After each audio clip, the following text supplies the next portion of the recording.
Can you imagine that the most successful pilot in the history of F1 manipulates the car without him knowing, and his own team is the culprit?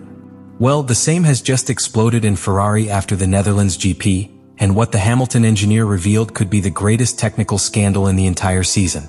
Zandvoort should be the circuit where Ferrari recovered ground. Hamilton and his engineer had worked intensely in every detail of the car. They adjusted to the millimeter critical parameters such as the rear conduction height and the preload of the differential, two key elements that affect the traction, the braking stability and the transition between curves. The car after the free sessions felt balanced. Hamilton finally began to have sensations similar to those of his golden age in Mercedes. I felt that I was finding that sweet point where car and pilot merge like a single unit. But that balance was broken in an abrupt and inexplicable way the next day. Without notice, without explanations, and the most alarming, without its approval, the car had changed. It was not a subtle change. The behavior of the car on the track became erratic. The rear was no longer stable, and the car reacted nervously in the braking areas, forcing Hamilton to make corrections in each curve.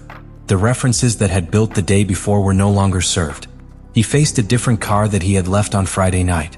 This is where the viewer must stop and wonder, how is it possible that a pilot of this caliber in the most prestigious team in the world changed his car without consulting it?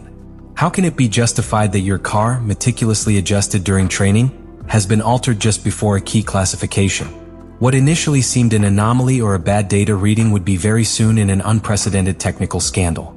But to understand the magnitude of what was about to explode, you have to deepen even more in what happened after racks.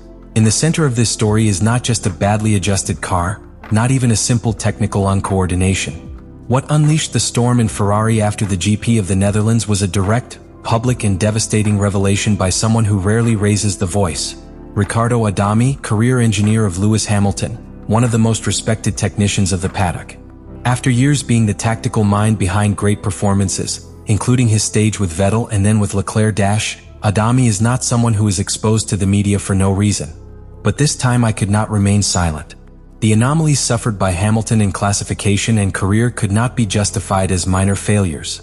Therefore, when internal documents were leaked and he decided to confirm the facts, the bomb exploded strongly. The accusation was direct. Hamilton's car had been deliberately modified between Friday night and Saturday morning. These were unauthorized adjustments, executed outside the traditional decision circuit that passes through the pilot and his engineer. Specifically, two critical parameters were altered. First, the rear conduction height.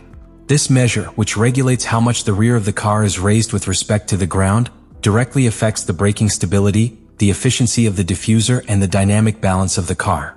Hamilton and Adami had dedicated hours to calibrate it with millimeter precision. The car finally had the rear Hamilton needed to rely with confidence. But on Saturday, that work was destroyed. Second, the preload of the differential was modified, a vital component in the management of the torque that is distributed between the rear wheels. A poorly calibrated preload can cause the car to become erratic just when the pilot stops braking and begins to turn. And that was exactly what happened. In each curve, the car behaved like a box of surprises. It was unpredictable, dangerous, and clearly lower than the previous day. Adami said it without surroundings. The modifications were executed without consent, without discussion, and without clear technical justification. The problem was no longer just a technician, it was structural. The team had failed to respect one of the most sacred rules of sport, trust between pilot and engineer. The most disconcerting was that these alterations did not apply to Charles Leclerc's car. The Monegasco maintained its original configuration. His car worked exactly as he had asked. This fueled more the theory of a unilateral operation that, for reasons that are not yet clear, only harmed Hamilton. The paddock reaction soon arrived. Some suggested that it was a desperate measure from a Ferrari internal cell to impose a more optimal configuration based on global simulations. Others were more hard. What happened was an undercover form of technical sabotage, or at least an extreme example of disorganization and lack of internal governance. Riccardo Adami did not speak from emotion, but from technical analysis and facts. And he did it knowing that his words could generate internal friction in Ferrari. But I also knew that silence would have been even more harmful to the team and above all for its pilot. Because in modern F1, trust between engineer and pilot is more important than ever. Each decision, each adjustment, each change must be agreed. Breaking that confidence chain is like taking the compass to a navigator in the middle of a storm. And in Zandvoort, Hamilton was thrown into that storm without knowing it. This moment marked a before and after. It was no longer about adaptation or technical problems of a difficult car. Now it was evident. Within Ferrari there is a structure operating autonomously, with sufficient power to ignore the most laureate pilot in history. And that raises a fundamental question that rumbles until today: who really sends in Ferrari? The idea behind this structure was logical paper. An elite team dedicated to optimizing the total performance of the car using dynamic simulations, weather strategies, aerodynamic load calculations, and track behavior predictions. This group is not directly part of the team traveling to the circuits. They are not on the box's wall or on the radio with the pilot. They are a kind of digital brain that operates from distance with the promise to find faster, more objective and more efficient solutions than those taken from the pilot's feeling or the engineer's direct experience. But in practice, this structure has acquired autonomy that is generating deep conflicts. During the GP of the Netherlands, it was they who ordered the changes in the Hamilton SF25. Changes that completely ignored the previous work on track. Changes that undone days of personal development and adaptation. And the most serious, they did it without consulting or informing the pilot himself. What argument? According to internal sources, the simulation data suggested that a more aggressive configuration in the rear could offer faster peak speed and better medium curve behavior, better adapting to the changing grip of the Zandvoort asphalt.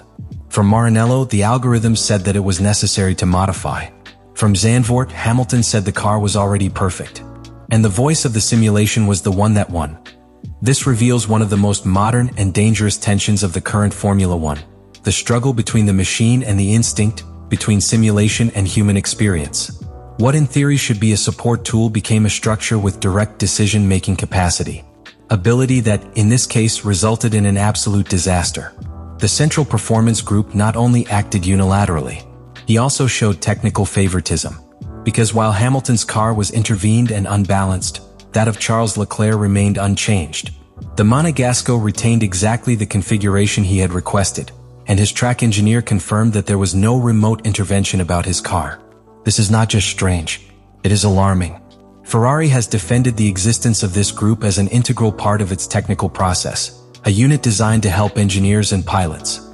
But when that support is transformed into imposition, the result is not collaboration. It is a fracture. Hamilton's case is the first visible symptom of a structure that, without control or clear limits, can do more damage than well. And the problem is not only technical, it is institutional. Because if a pilot like Hamilton with 7 titles, more than 100 wins, and one of the most respected trajectories in the history of this sport can be ignored, anyone can be. This episode not only questions the effectiveness of the Central Performance Group, he also raises disturbing questions about the leadership in Ferrari. Who supervises this group? Who authorizes their interventions? Who holds them responsible when they fail? If the team does not answer these questions soon, run the risk of completely breaking the trust between their technical staff and their pilots. And that, in a sport where trust is as important as speed, can be the beginning of the end. The technical scandal unleashed in the GP of the Netherlands was not an isolated event, much less a specific incident that can be resolved with an internal apology or a meeting in Maranello. On the contrary, what happened with Lewis Hamilton's car has served to expose a deeper and more painful truth. Ferrari does not suffer only due to strategic errors or lack of rhythm against McLaren. Ferrari is caught in a structural crisis that compromises its competitive future, its internal cohesion, and its credibility as a top team. To understand this, you have to look beyond the weekend drama in Zandvoort. The behavior of the SF25 must be observed since the season started. Analyze its performance compared to the rest of the grille and, above all, detect the patterns that are repeated career after a race. And what is seen is a car with great aspirations, but full of technical inconsistencies and enormous fragility in its operational management. At this time, Ferrari not only needs performance, you need direction. You need to recover confidence among all its parts. And you need to understand that, in Formula One, you cannot win if the pilot and the technical team do not row in the same direction. Because when that breaks, no matter how many titles you have or how much history supports you, on the track that is paid, return after return. Do you think what happened with Hamilton's car was simply a bad technical decision made by a group that overestimated his simulations? Or are we facing a clear sign that within Ferrari there are conflicts of power that are sabotaging their own options to the title? Do you consider that the Central Performance Group should be dismantled, or at least limited in its authority? Or do you think this entity can have value if it is managed more transparently and collaboratively with the pilots? And most importantly, how should Lewis Hamilton react to this situation? Maintain diplomacy and rebuild bridges within the team? Or demand immediate structural changes, even if that implies friction with Maranello's dome? Leave your opinion in the comments.